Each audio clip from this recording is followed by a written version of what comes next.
There's a line to a quarry at the end of Thomas's branch. It goes for some distance along the road.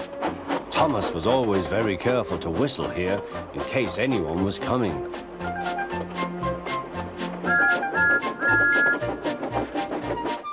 Early one morning, a large policeman was sitting close to the line. Thomas liked policemen. He had been a great friend of the constable who had just retired. Peep, peep, he whistled, "Good morning." Thomas expected that the new constable would be friendly too, but was sorry to see that he didn't look friendly at all. He was red in the face and very cross. "Disgraceful," he spluttered. "I didn't sleep a wink last night. It was so quiet, and now engines come whistling suddenly behind me." "I'm sorry, sir," said Thomas. "I only said good morning." The policeman pointed to Thomas. "Where's your cowcatcher?" he asked. "But I don't catch cows, sir." "Don't be funny," snapped the policeman. He looked at Thomas's wheels. No side plates either, and he wrote in his notebook, "Engines going on public roads must have their wheels covered and a cowcatcher in front to protect people and animals from being dragged under the wheels if they stray onto the line. You haven't, so you are dangerous." "Rubbish," said Thomas's driver. "We've been along here hundreds of times and never had an accident." "That makes it worse," the policeman answered. He wrote "regular lawbreaker" in his book. Thomas puffed sadly away.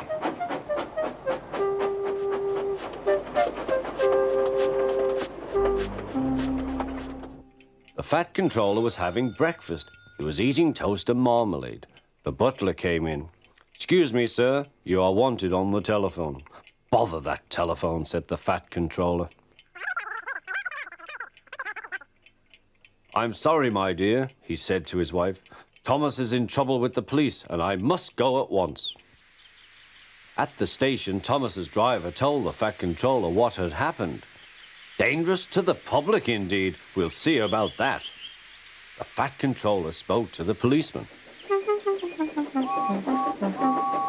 But however much he argued with him, it was no good. "The law is the law," he said, "and we can't change it." The fat controller felt exhausted. "I'm sorry, driver," he said. "It's no use arguing with policemen. We will have to make those cowcatcher things for Thomas, I suppose." "Everyone will laugh, sir," said Thomas. "They'll say I look like a tram." The fat controller stirred. Then he laughed. "Well done, Thomas. Why didn't I think of it before? We want a tram engine. When I was on my holiday, I met a nice little engine called Toby. He takes trucks from the farms, but the lorries are taking over most of his work and he needs a change.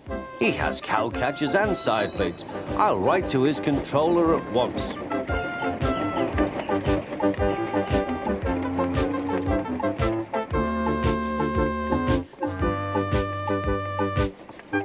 A few days later, Toby arrived. "That's a good engine," said the fat controller. "I see you've brought your coach, Henrietta." "You don't mind, do you, sir?" asked Toby. "The station master wanted to use her as a hen house, and that would never do." "No, indeed," said the fat controller. "We couldn't allow that."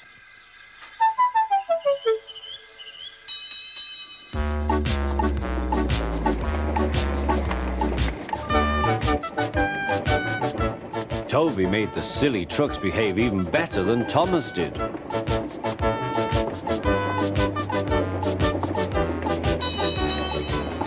Oi, you!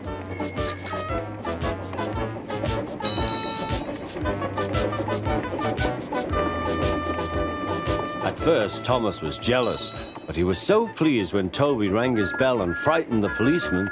They've been firm friends ever since.